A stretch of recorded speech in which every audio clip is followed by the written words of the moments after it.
राधा वल्लभ श्री हरि वंश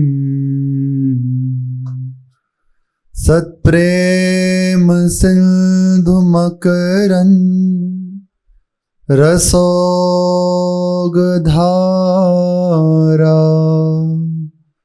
सारानजश्रमभिता श्रवदाश्रितेषु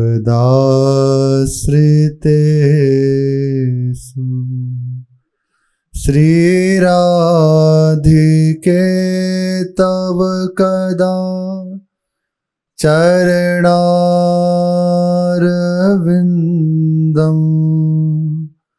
गोविन्द जीवनधनम् शिरसा वहामि गोविन्द जीवनधनम् शिरसा वहामि चरणकमलरेणुर् यस्य संसारसेतु पविरिव सुविलासी दर्पशैलेन्द्रमौलो कलुषनगरदाहि यस्य संसर्गलेशः सजयति हरिवंश कृष्णकान्तावतंस सजयति हरिवंश कृष्णकान्तावतंस।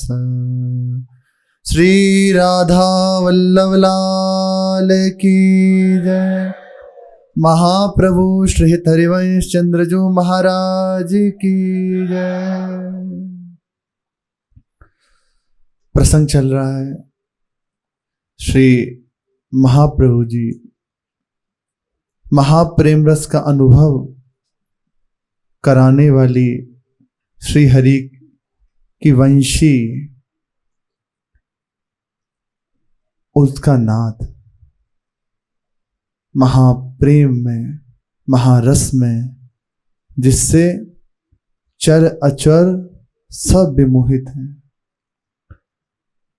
6 माह की अवस्था है महाप्रभु की। अपने दर्शन से अपनी बाल चेष्टाओं से समस्त बादग्राम वासियों को समस्त ब्रजवासियों को आनंदित कर रहे हैं, महान सुख पहुंचा रहे हैं। समस्त ब्रज में बड़ा आनंद छाया हुआ है। कोई भी सानिध्य छोड़ना नहीं चाहता, बस किसी ना किसी बहाने से दर्शन करने उनकी समीपता प्राप्त करने के लिए आ जाते हैं। जहाँ जो सेवा में है वे करें, सीधा महाप्रभु जी का दर्शन, उन्हें राधा नाम सुनाते हैं, उनके समीप बैठकर व्यास जी से चर्चा करते हैं। उसमें मुख्य है इनका दर्शन होगा, इनको हम देखेंगे, हृदय में सुख पहुंच रहा है दर्शन से, समीपता से। ये महापुरुषों में ही है जिनका अपना कुछ नहीं बचा, वे इस स्थिति को प्राप्त हो जाते हैं। उनका दर्शन यदि कर लिया जाए तो समस्त अशुभ नष्ट हो जाए। यदि ऐसे महापुरुष जन जिसका शरीर पूरा हो गया है, यदि उसकी ओर दृष्टिपात कर दें तो घोर नरक का अधिकारी भी परम पद तत्काल प्राप्त कर लेगा। ये तो सब की बात हो गई। चिता जल रही है, यदि उसकी ओर ऐसे देख लें तो भी परम पद के लिए सीधा वह दौड़ पड़ेगा। महान सौभाग्य, एक बार जिसने प्रभु के लिए अपने जीवन को अर्पित कर दिया, सतरति सतरति सा लोकांश तारयति, स्वयं तर जाता है, लोगों को तारने वाला हो जाता है दर्शन संभाषण से। यहां महाप्रभु सबको परमानंद प्रदान कर रहे हैं। और इधर श्री स्वामी नरसिंह आश्रम जी, जो सदैव निर्जन स्थान में समाधिस्थ रहते थे, सदैव अपने आराध्य देव के चिंतन मनन में डूबे रहते थे, ये एकांत में ध्यानस्थ बैठे हुए थे। तो उस समय इनके आराध्य देव का जो ध्यान हृदय में चल रहा था, वह हटके श्री महाप्रभु जी का बाल रूप इनके नेत्रों के सामने आने लगा। बार बार वही छवि, बार बार प्रयास करते हैं उसे हटाने की, पर वे हटते ही नहीं। बड़ा आकर्षण में बड़ा दिव्य स्वरूप, बाल स्वरूप महाप्रभु जी का। अंदर से विचार करने की क्या हो रहा है, मेरे हृदय में आज ये किसकी छवि आ रही है। जहां ये प्रश्न हुआ तो निर्मल हृदय, प्रेरणा सबके अंदर होती है, पर अब जगह ही नहीं है कि सुने उसे। इतनी भीड़ लगी पड़ी है अंदर, समय ही नहीं होता। और जिनका हृदय निर्मल हो चुका है, अपने आप को जान गए हैं, इसी में रहते। अंदर से प्रेरणा हुई कि मैंने तुम्हें जो वरदान दिया था, मैं अपनी वंशी के साथ तुम्हारे अनुज के यहां प्रकट होऊंगा। मैं अपनी प्रिय नगरी ब्रजधाम मथुरापुरी के समीप बादग्राम में अवतरित हो चुका हूं। बस जान गए कि अच्छा, ओहो, ये मेरे आराध्य देव ही हैं, जिन्होंने भाव समाधि में मुझे आज्ञा की थी। उन्हीं की छवि इस रूप में आ रही है। अर्थात मुझे अब चलना चाहिए, इनके दर्शन करने चाहिए। तत्काल उठे और तुरंत ही चल दिए। जिस अवस्था में थे वैसे ही चल दिए, बड़े आनंदित होते हुए, बड़े उल्लास में। अब स्वयं प्रभु जिन्हें आज्ञा कर रहे हैं, हृदय में रूप छाया हुआ है, उनकी छकन को क्या कहें।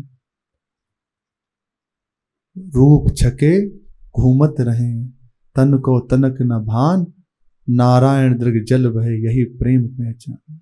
छके हुए हैं, डूबे हुए हैं, कुछ जरूरत नहीं होती अन्य। चल पड़े ब्रजधाम की ओर।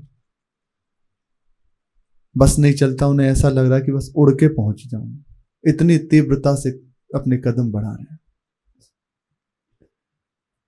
चलते हुए कुछ दिनों में आप बादग्राम पहुंचे। मथुरा जी से होते हुए बादग्राम आए। यहां आकर अंदर प्रवेश नहीं किया, कृष्ण सरोवर जो है वहीं रुक गए। तत्काल सूचना पहुंची श्री व्यास मिश्र जी के पास। जो ही पता चला कि हमारे बड़े भ्राता और महान प्रेमी सन्यासी परमहंस श्री स्वामी जी पधारे हैं, अब उनके हृदय के आनंद की सीमा न रही। एक तो वैसे भी इतनी कृपा, ब्रजधाम का वास, ऐसे बालक का जन्म, चारों ओर आनंद छाया हुआ है, और फिर इसमें भी स्वयं स्वामी जी पधार रहे हैं झूमते हुए।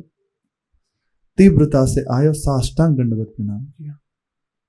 तत्काल उन्हें आसन दिया और वृक्ष के नीचे ही विराजमान होकर उनको आरती करी, चरणामृत लिया, माला आदि अर्पित करी। इतने में ही श्री तारा रानी जी श्री महाप्रभु जी को गोद में लिए हुए आ गई पीछे से। तो भीड़ वहां लग गई। पूरे ब्रजवासी, व्यास मिश्र जी, तारा रानी जी, सब पूरा परिकर घेरे हुए हैं। सब प्रणाम कराया महाप्रभु जी से। श्री नरसिंहाश्रम स्वामी जी एक बार दृष्टि उठाकर देखा, तो देखते ही हृदय मानो एक अलौकिकता से, यद्यपि डूबे हुए हैं, लेकिन एक विशेष आकर्षण, एक कुछ विशेषता से भर गया। बार बार दृष्टि वहीं लगी हुई है। उनकी गोद में दे दिया बालक को कि आपके कृपा प्रसाद से ये हमारे बालक का जन्म हुआ है। ज्यों ही गोद में लिया, रोमांच हो गया श्री स्वामी जी को, भाव समाधि में डूब गए। ऐसे गोद में बैठे हुए, आंखें बंद, नेत्रों से अश्रु बहने, संपूर्ण शरीर पुलकित, कुछ नहीं बोले, चुप बैठे। कुछ देर में जब उनकी दशा संवरण हुई तो व्यास मिश्र जी को वापस दिया और देख रहे हैं बस महाप्रभु जी, अभी कुछ ना कह रहे। महाप्रभु जी भी अपने नेत्रों से श्री स्वामी जी को देख रहे हैं, परस्पर एक दूसरे का दर्शन कर रहे हैं। बहुत देर तक यही चलता रहा। अब इन महापुरुषों के नेत्र की बात तो महापुरुष ही जाने, कि नेत्रों में उनकी क्या बात हो रही है, वही जाने।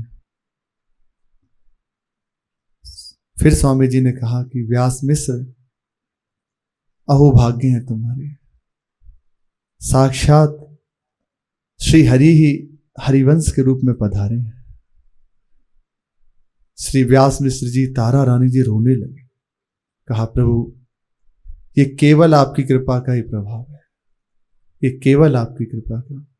और मैं तो जानता हूं मेरे भाग्य में तो इस जन्म क्या, अगले जन्म में भी पुत्र नहीं था, लेकिन ये आपकी कृपा का प्रभाव है, अन्यथा मुझे ये सौभाग्य प्राप्त नहीं होता। कुछ देर चर्चा होती रही, फिर प्रसाद के लिए आग्रह किया, आप प्रसाद पाए तो कहा यहीं ले आइए। प्रसाद आदि पाया, आचमन किया, फिर कहा कि हम यहां रुकेंगे कुछ दिनों तक, यमुना जी के पास ही कुछ समय तक यहां रहेंगे और कल प्रातः आकर हम बताएंगे आगे। इतना कहा तो और खुश हुए कि इनका सानिध्य प्राप्त होगा, इनके मुख से भगवत चर्चा सुनने को मिलेगी। बड़े प्रसन्न हुए। बहुत महिमा है भगवत चर्चा की। जैसे जहां भगवत चर्चा होती है तो भक्ति देवी नेत्रों के मार्ग से और कर्ण द्वार के मार्ग से हृदय में प्रवेश करती है। जैसे नेत्रों से दर्शन हो रहा है संतों का, महापुरुषों का, तो इससे भी भक्ति अंदर जा रही है।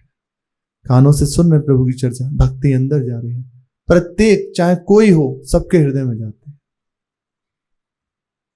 अंदर जाकर जब देखते हैं कि मेरे लिए स्थान नहीं है, फिर वापस आ जाते। इसीलिए कई बार देखा जाता है सत्संग सुन भी रहे, कोई प्रभाव नहीं हो रहा, क्योंकि भक्ति देवी ने प्रवेश किया। ये कोई हम मनगढ़ंत बात नहीं कह रहे, महापुरुषों से सुनी हुई, पढ़ी हुई जो शास्त्र में है। वे जाते हैं, प्रवेश करते हैं। स्वयं भगवान कहते हैं कि मेरी चर्चा सुनने वाले के हृदय में मैं कर्ण द्वार से प्रवेश कर जाता हूं। भक्ति का ही तो प्रभाव है, भगवान प्रवेश कर रहे हैं। देखते हैं कि हमारे लिए स्थान ही नहीं है, उत्तम स्थान पर सब बैठ सकते हैं, पर इतना कूड़ा करकट जमा है। आते हैं फिर वापस। नित्य है, जो नित्य चर्चा सुनते हैं ना, उनके हृदय में तो क्या कहें, उनका तो पवित्र हृदय है, उनके हृदय में तो स्थायी निवास है ही। पर जो भी पहली बार यदि कोई चर्चा सुने, संत का दर्शन करे, तो नेत्रों के द्वारा दर्शन करने से भक्ति हृदय में जाती है, और कर्ण के द्वारा चर्चा सुन रहे हैं तो उससे भक्ति हृदय में जा रही है। पर स्थान ना पाने के कारण वापस हो जाते हैं। फिर किसी का भी आप सत्कार करो, उनको खूब आदर सम्मान दो, तो कोई भी रुकना चाहेगा। और दूसरी बात, इतने बड़े बड़े अहंकार के अंदर पर्वत रखे हुए हैं तो वहां जगह नहीं है। और भक्ति देवी का आसन है दैन्य है। दैन्य के हृदय में भक्ति आनंदित होकर विराजमान रहती हैं। दैन्य से ही प्रभु प्रसन्न हो जाते हैं। यही दीन प्यारे वेद पुकारे, द्रवौ सुश्री भगवाना। दैन्य के बिना भक्ति देवी हृदय में टिकती नहीं। ये है। इसीलिए कई बार चर्चा सुनते हुए उसका प्रकट में, यद्यपि वो तो अविनाशी है, प्रकट रूप में हम फल नहीं अनुभव कर पाते। यदि अनुभव करना है तो हृदय को दैन्य बना लो, उसको तैयार कर लो। भक्ति देवी आके विराजमान होंगी, वो वापस ना जाए। एक बार भक्ति देवी आ जाए तो फिर प्रभु की आने में विलंब नहीं है, फिर दूरी नहीं है। जब तक हृदय में स्थान नहीं है तब तक है। वे भी कृपा करके प्रभु सौभाग्य दिए हैं, अपने प्रेमी जनों का सानिध्य, अपना सत्संग, तो निश्चित है हो ही जाएगा। चर्चा होती, बहुत प्रसन्न होते। प्रातःकाल श्री स्वामी जी अपनी नित्य क्रिया से निवृत्त होकर आए। व्यास मिश्र जी ने प्रणाम किया और कहा कि पधारें। फिर से उनका आदर सम्मान। फिर श्री स्वामी जी ने कहा कि हम कुछ विशेष बालक के लिए करना चाहते हैं, उसके लिए हमें एकांत चाहिए। कुछ दिन तक हम रहेंगे और कुछ देर इस बालक के साथ अकेले रहेंगे, उस समय कोई ना आए। वे राजी हो गए। उन्हें तो और इस बात का सुख कि हमारे बालक को सुख पहुंचेगा, ये उसके लिए कोई अनुष्ठान करेंगे तो अच्छा ही है। ऐसा ही हुआ। नित्य श्री स्वामी जी पधारते और महाप्रभु जी को एकांत में लेकर चले जाते और घंटों तक उन्हें झुलाते हुए निहारते रहते, घंटों तक कुछ कहते नहीं। एक दिन हुआ, पालने में विराजमान थे महाप्रभु जी, झुलाते हुए अंदर बात आई कि प्रभु ये छुपा छुपी का खेल कब तक चलता रहेगा? बहुत हो गया है छुपा छुपी का खेल। हम जानते हैं निश्चित आप हमारे प्राण प्यारे आराध्य देव हैं, हमारे प्रभु ही हैं। हमारी प्रार्थना स्वीकार करें, ये छुपा छुपी का खेल को थोड़ा दूर करें, मेरे नेत्रों को दर्शन दें, इन्हें सुख प्रदान करें। महाप्रभु जी बाल रूप में है, पल्ले में लेटे हुए बोले, आप क्या चाहते हैं? पौड़े हुए हैं बाल रूप से, क्या अभिलाषा है आपकी? स्वामी जी को बड़ा आनंद हुआ कि चलो बात करना तो प्रारंभ हुई। स्वामी जी ने कहा कि प्रभु आपका अवतरण जगत के जीवों को अत्यंत गुप्त महाप्रेम रस का दान करने के लिए, वितरण करने के लिए हुआ है। बस उस अत्यंत गुप्त रहस्य को, गोप्य नवनिभृत निकुंज के महाप्रेम रस का मुझे भी कृपा करके अनुभव कराएं। मैं आपकी शरण हूं। इसका एकमात्र उपाय आप ही हैं, क्योंकि आपके सिवा कोई दूसरा नहीं जो इसको प्रदान कर सके, कोई नहीं। महाप्रभु जी विनोद करने लगे। महाप्रभु ने कहा हम कैसे अभी करा सकते हैं, हम तो अभी बालक हैं, छोटे, हम आपसे बात कैसे करेंगे? आपको उपदेश क्या कर सकते हैं, अभी तो हम बाल रूप में हैं। स्वामी जी ने कहा प्रभु हमें मोहित मत कीजिए, ये आप किसी और से लीला कीजिएगा, हम जानते हैं, कृपा करो महाराज, आप कोई दूसरे नहीं हो, मेरे ही साक्षात आराध्य देव हो। इस रूप में आप बाल लीला कर रहे हैं अभी, अतः मुझे अनधिकारी पर कृपा करें। कृपा होनी ही चाहिए, क्योंकि आप कृपा करने के लिए ही प्रकट हुए हैं। नरसिंहाश्रम स्वामी जी की बात सुनकर महाप्रभु जी प्रसन्न हो गए और मुस्कुरा दिए। जो ही मुस्कुराए तो देखा सामने का दृश्य बदल गया। देख जो ही दृश्य बदला तो सामने देखा श्री जी की नित्य सहचरी श्री हित सजनी जो विराजमान है। अद्भुत रूप दुकूलम बिभ्राणा मथ कुछ तटे कंचुक पटम, ये शोभा से संपन्न। प्रसादं स्वामिन्या स्वकरतलदत्तं प्रणयता स्थितां नित्यं पार्श्वे विविध परिचर्येकचतुरां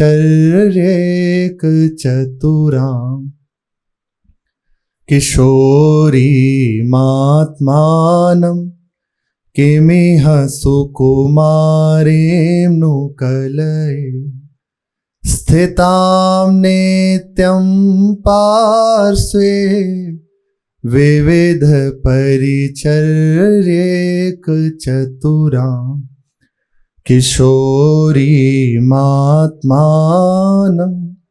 किमिह सुकुमारीं नु कलये।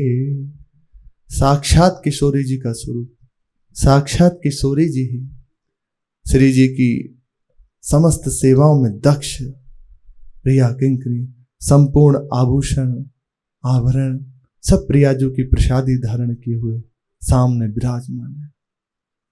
ऐसा अद्भुत रूप देखकर श्री स्वामी जी, उनकी दशा को क्या कहें। श्री जी की सखी का दर्शन साक्षात सखी रूप आपको प्रदान करने के लिए ही है। श्री जी का दर्शन, श्री जी के सखी का दर्शन भेद नहीं है। प्रियाजू की सखी प्रियाजू ही है, और प्रियाजू की सखी का दर्शन यदि हो जाए तो निश्चित सहचरी रूप आपको प्राप्त हो गया, हो जाएगा नहीं, हो गया। एक प्रसंग है, श्री भक्तमाली नारायण दास मामा जी, उन्हें सब मामा जी से नाम से संबोधन और जानते थे। जानकी जी को अपनी बहन वह मानते थे। उनके गुरुदेव और उनके गुरुदेव श्री खाकी बाबा सरकार, उनके प्रसंग में आते। हमें कुछ जगह थोड़ा सा एक वो है, थोड़ा सा कि कहीं हमें चूक हो सकती है, हो सकता है यहाँ संतजन बैठे हुए जानते होंगे। तो श्री खाकी बाबा सरकार, ऐसा उनके प्रसंग में आता है, वे स्त्री दर्शन नहीं करते थे, सिद्ध महापुरुष थे, पर नियम था स्त्री दर्शन नहीं करते, एकांत में रहते। और यदि कोई उनके पास जाता तो सहज में उससे संभाषण नहीं करते, प्रणाम किया, भागवतिक बात है तो उसका समाधान कर देंगे, देख के वे भी अधिकारी है कि नहीं, पर इससे ज्यादा नहीं। नियम था कि स्त्री दर्शन नहीं करते, और कहीं जाते भी नहीं थे क्योंकि अपने आप में पूर्ण है। एक बार हुआ कि एक सिद्ध महापुरुष थे, वे श्री जी की सखी भाव में सदैव रहते थे, नाम हमें ठीक से याद नहीं। तो उनके समीप बहुत आग्रह किया गया उनके कुछ प्रेमी जनों ने कि एक बार आप उनका दर्शन कर लें। कहा नहीं नहीं, हमें जरूरत नहीं है। और अब सीधा कहा, फिर से जब कई बार कहा तो कहा ठीक है चलते हैं, गए। और उन महापुरुष का नियम था कि वहां कोई चर्चा ही नहीं होनी, चर्चा ही नहीं होगी। यदि आपको बैठना तो भगवान नाम कीर्तन करना है। वहां ये था, वहां बैठे श्री राम जय जय राम, सीताराम श्री सीताराम, ये कीर्तन वहां होता था। तो वहां बैठिए, कीर्तन कीजिए, अन्यथा कोई खाली नहीं बैठ सकता। आप व्यर्थ में कि थोड़ी देर नहीं, वहां बैठी जितनी देर उतनी देर कीर्तन कीजिए। पहली बार दर्शन करते हृदय मानो कि आकर्षित हो गया, मोहित हो गया, जान गए कि कुछ तो विशेष बात है। अब अगली बार कहना नहीं पड़ा उनसे कि आप चलिए, थोड़ी देर रुके उस समय, उसके बाद वापस आ गए। तो अगली बार नहीं कहना पड़ा कि आप चलिए, आग्रह करना पड़ा हो, सहज में ही प्रार्थना करिए और चल दिए। तो एक दिन प्रार्थना करी कि हम दर्शन के लिए आ सकते हैं क्या? कि हाँ हाँ आ सकते हैं। किया, जाने लगे। जब जाते थे तो एक बार की बात है, वे महापुरुष खाट पर लेटे हुए थे, ऐसे हाथ लगाए और एक पैर पे पैर चढ़े, बस लेटे हुए थे। श्री खाकी बाबा सरकार ऐसे वहां बैठे थे और कीर्तन कर रहे थे। अंदर भाव आया कि इनके चरण दबाए, ये खुद हो रहा है, देखो आगे से, इनके चरण दबाओ। उठे और जाकर वे आंख मूंदे हुए लेटे थे, हौले हौले चरण दबाने लगे। कुछ ही देर हुआ कि देखा कि उन महापुरुष के स्थान पर किशोरी पौड़ी हुई है, नव किशोरी 16 वर्षीय। जो ही उन्होंने जब स्पर्श किया तत्काल अलग हो गए, कहा कि अरे ये क्या हो रहा है, यहां तो अभी वे महाराज विराजमान थे, कहां गए, और फिर ये स्त्री कहां से आ गई। मतलब कुछ समझ नहीं आ रहा था, दूर हट गए, तत्काल दृष्टि हटाई। वहीं आगे एक आईना था, उधर जाके देखा तब उनका भी स्वरूप अंतर ध्यान और सखी रूप अपने आप को देखा। खाकी बाबा सरकार, अब जो भाव था कि हम स्त्री दर्शन नहीं करेंगे ऐसे, वे अंतर ध्यान, तत्काल सखी रूप उनका।